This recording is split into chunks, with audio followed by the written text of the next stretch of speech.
Breaking చూస్తున్నాం. తుని ఘటనపై నారాయణ కూతురు స్పందించింది. తండ్రి మృతదేహాన్ని చూసి భావోద్వేగానికి గురైనటువంటి పరిస్థితి.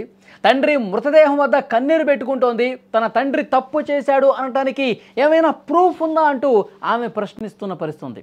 తన తండ్రిని నిర్దాక్షిణ్యంగా చంపేశారు అంటూ కన్నీళ్లు పెట్టుకుంటున్న పరిస్థితి.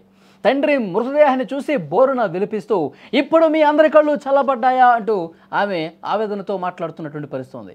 నారాయణ తన తండ్రి తప్పు చేశాడు కాబట్టి మేము కూడా ఇంతవరకు పోలీస్ స్టేషన్కి రాలేదు, మేము ఒప్పుకుంటున్నాం. కానీ అసలు చేశాడు అనటానికి సరైనటువంటి ఆధారాలు ఉన్నాయా లేవా? ఏం ఆధారం లేకుండా నా తండ్రిని చంపేశారు, సోషల్ మీడియాలో విపరీతంగా ఆయన్ని బ్యాడ్ చేస్తూ పోస్టులు పెట్టినటువంటి పరిస్థితి ఉంది. కానీ పోలీసు అధికారులు కూడా ఆ పోస్టులని తొలగించాలని చెప్పారు. కానీ కనీసం ఒక్కరంటే ఒక్కరు సోషల్ మీడియాల నుంచి తాము పెట్టినటువంటి పోస్ట్ని తొలగించినటువంటి సిచ్యువేషన్ ఉందా? ఇప్పుడు ఆయన అరెస్ట్ చేశారు, పోలీస్ స్టేషన్లో విచారించారు, కోర్టుకు తీసుకువెళ్తున్నారు. ఈ లోపలే ఈ ఘటన జరిగింది. అసలు కోర్టు ముందు పోలీసులు ప్రూఫ్స్ ఏమన్నా పెట్టారా లేదా? ఎలాంటి ప్రూఫ్స్ ఉన్నాయి? కోర్టు అసలు ఏం చెప్తుంది? ఈ ఘటనకు సంబంధించి తప్పు చేశాడు అని చెప్పి ఇంకా నిర్ధారించలేదు కదా. అప్పుడే సోషల్ మీడియాలో నిందితుడని చెప్పారు, రేపిస్ట్ అని పెట్టారు, ఇంకొకటని పెట్టారు.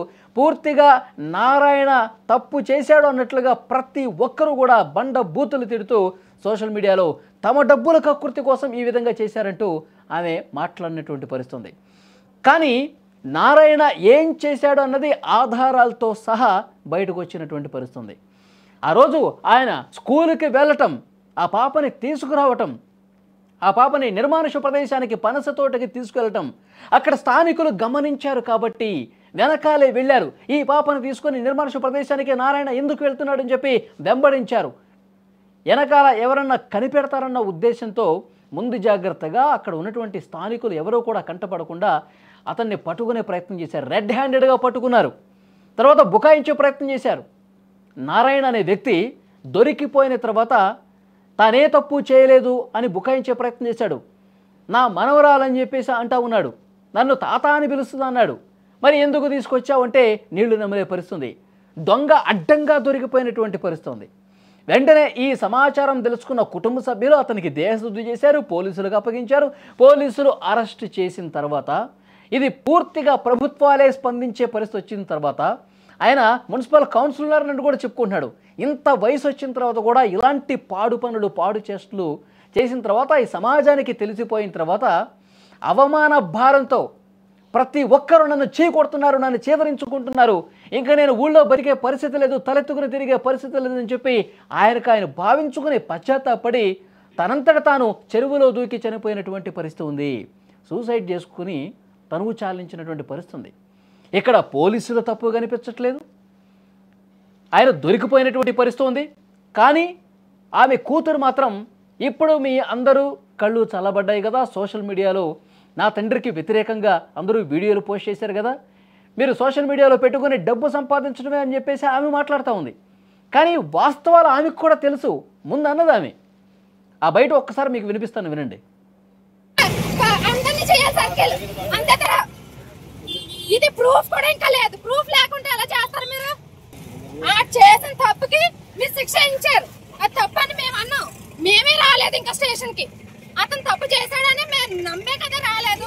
అలాంటప్పుడు ఎంత సోషల్ మీడియాలో పెట్టినప్పుడు ఆయన ఎస్ఐ కూడా చెప్పాడు తీయమని, కానీ ఏ పోస్ట్ కూడా తీయలేదు ఇప్పటికి. కూతురు స్పష్టంగా ఈ వీడియోలో ఆమె మాట్లాడింది నేను చెప్తున్నా. తప్పు చేశాడు కాబట్టి మేము నమ్మాము కాబట్టే మేము స్టేషన్ కూడా రాలేదు అని చెప్పి కూతురే చెప్తోంది. మళ్ళీ వెంటనే మాట మారుస్తూ సోషల్ మీడియాలో మీరు అసలు ఎందుకు పెట్టారు, ఏం ఆధారం ఉందని పెట్టారు, సోషల్ మీడియాలో తీసేయాలి కదా అని చెప్పి మాట్లాడిన పరిస్థితుంది. అంటే సమాజాన్ని ఎడ్యుకేట్ చేయడం కోసం ప్రతి ఒక్క మీడియా సంస్థ పనిచేస్తుందండి. ఎవరన్నా దుర్మార్గంగా ప్రవర్తిస్తే, ఆడవాళ్ల పట్ల నీచంగా ప్రవర్తిస్తే, అలాంటి నీచులు మన సమాజంలో ఉన్నారు, తమ కుటుంబ సభ్యులు అని చెప్పుకొని, తాత అని చెప్పుకొని, బాబాయ్ అని చెప్పుకొని, పెదనాన్నని చెప్పుకొని, కుటుంబ సభ్యులే అభం శుభం తెలియని అమాయకుల మీద కాటేసే పరిస్థితి ఉంది. ఎవరిని నమ్మే పరిస్థితి, సొంత కుటుంబ సభ్యుల మీదే నమ్మకం పెట్టుకోలేనటువంటి పరిస్థితి ఈ సమాజంలో ప్రస్తుతం ఉంది. కాబట్టి ప్రతి ఒక్కరిని ఎడ్యుకేట్ చేయాల్సినటువంటి అవసరం మీడియాకు ఉంది. మీడియా ఆ బాధ్యత తీసుకుంది కాబట్టి, మెయిన్ స్ట్రీమ్ మీడియా కావచ్చు, సోషల్ మీడియా కావచ్చు, డిజిటల్ ఏదైనా సరే ప్రజల్ని ఎడ్యుకేట్ చేయాల్సిన అవసరం ఉంది. తమ పిల్లల పట్ల జాగ్రత్తగా ఉండాల్సినటువంటి అవసరం ఉంది.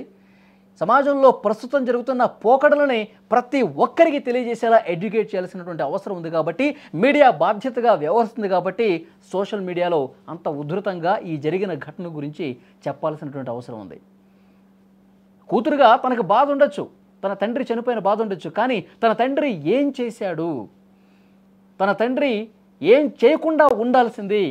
తను కూడా ఒక ఆడపిల్లే కదా, తను కూడా ఒక మహిళే కదా, ఆమెకు కూడా పెళ్ళైతే పిల్లలు ఉంటారు కదా. కనీసం అంటే కనీసం ఆలోచించాల్సినటువంటి అవసరం ఉంది. ఆ బాధతో ఆమె మాట్లాడి ఉండొచ్చు, దాన్ని పెద్దగా సీరియస్గా తీసుకోవాల్సిన అవసరం లేదు. కాకపోతే సమాజానికి మీడియా చెప్పేది ఒకటే, తమ పిల్లల్ని ఒక కంట కనిపెట్టాల్సినటువంటి అవసరం ఉంది. తమ పిల్లల మీద ఎవడి కన్నన్నా పడితే మనం తెలుసుకునే లోపే నేరం ఘోరం జరిగిపోయే అవకాశం ఉంటుంది. కాబట్టి ప్రతి ఒక్కరూ ఆలోచన చేయాలా, జాగ్రత్తగా ఉండాలా. ఆ జాగ్రత్తలు చెప్పే బాధ్యత మీడియా తీసుకుంటుంది.